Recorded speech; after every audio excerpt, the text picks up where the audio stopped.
Welcome back to Healthy Through Knowledge. We have a second program today, and it is affecting millions of people in Europe, in Africa, in the US, in Canada, all over the world. People are suffering under lactose intolerance. Lactose intolerance. These people, they cannot cope with milk sugar. They cannot cope with fats. And some of them, like Angela, she could not cope with meat, beef specifically.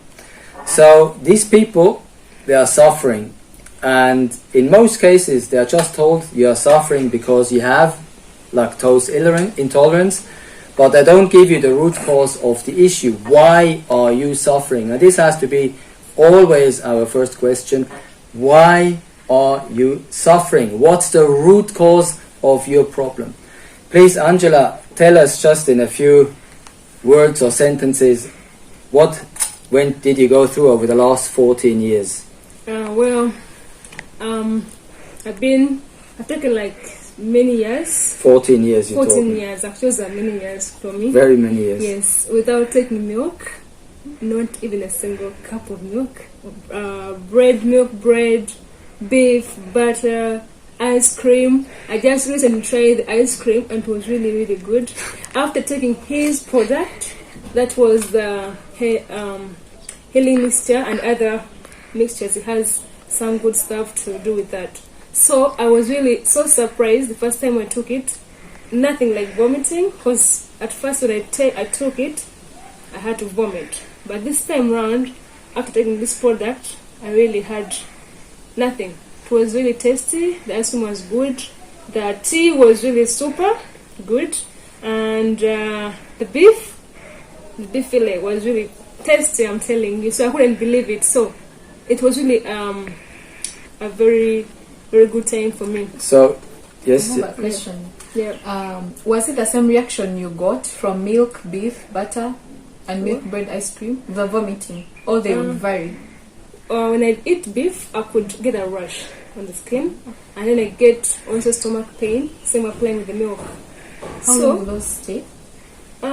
Recently when I took it, when I took the plain milk, I had a bit of stomach ache, but then I took the African tea, and nothing was like pain, nothing. It was really okay. Then after I took the plain milk, the same thing. It was like really okay. Nothing happened. How long would those symptoms last?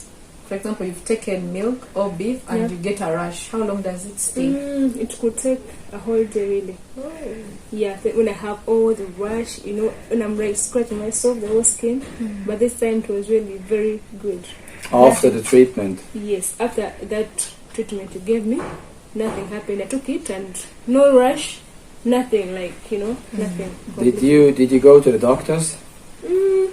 Well, because I had no interest in it at first, because they used to make tea, and I could not even try to take the tea from the same cup someone was taking the tea from, because I could smell it and I get the reaction quickly, very fast. So this time around, after taking this mixture.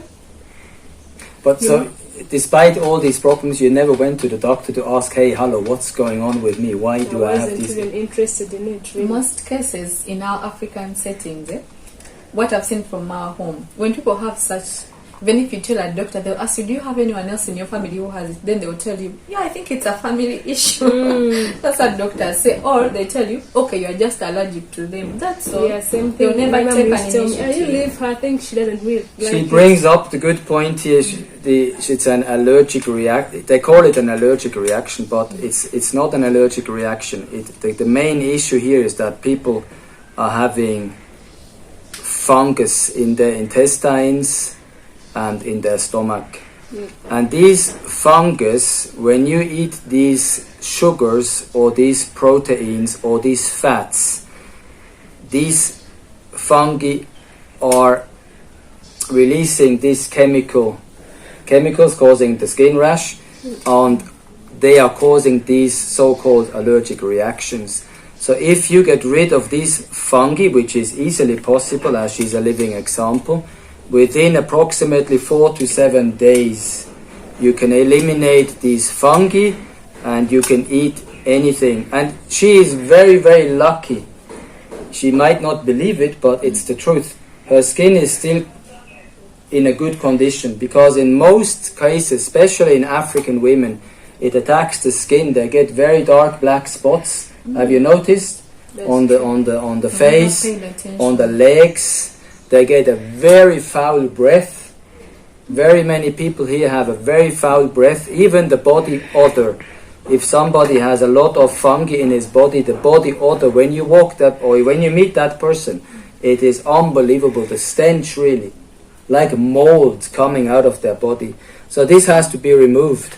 And we had people, I think you remember that one, many years ago. She was almost like paralyzed. She had like a reptile skin. She couldn't move, and she was burning from inside. And in that case, because it has never been treated, she has been suffering for years, decades.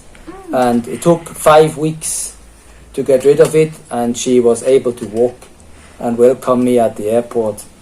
So it's surely something that can be dealt away with. Yeah, the if doctors don't tell us that. It can be dealt. It's good to deal with it in time, that you don't really delay massively. She was now really, according to me, this is still okay, and we cannot see any skin damage, luckily. But in that lady, she was much older, around 50, 55. That was a serious issue. It was a real struggle.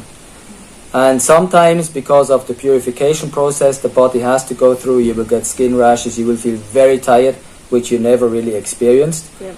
And so for her, the transition went very smoothly. But in some cases, what is another issue is if parasites are involved, then you can have serious side effects when you try to get rid of the parasites. So that's another issue. So transitioning too is not just a swift process. You have to go through. True. It can go for weeks in some cases. Yes, what was the question? She keeps saying now I can eat ice cream, and probably she's gotten a chance of having the taste of ice cream. What happened between then and now that you can now taste ice cream? The mixture he gave me, I took it like in a week. And then after that week, he told me I should wait. After 1 week, then I start. Then I see what will happen afterwards.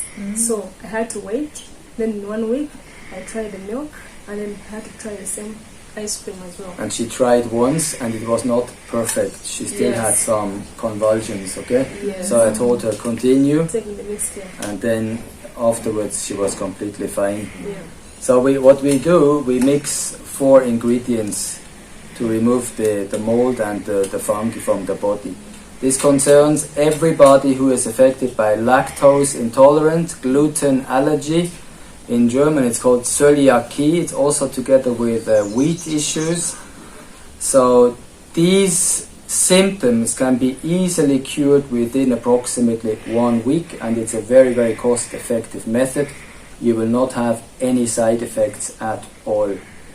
There's a big issue these days going on, mainly in the US and in Canada. It's a person, a doctor, who wrote a book of Dr. Williams' Wheat Belly.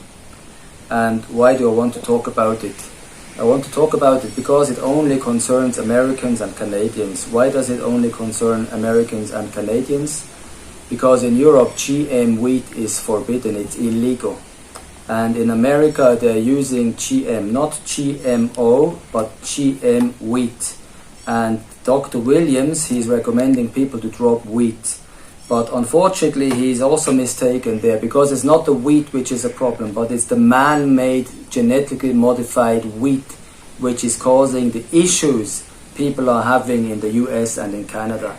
In Europe, still, wheat is very healthy and highly recommended for daily consumption. That was our second program. We will see you in the third one very soon. Thank you for watching, and all the best.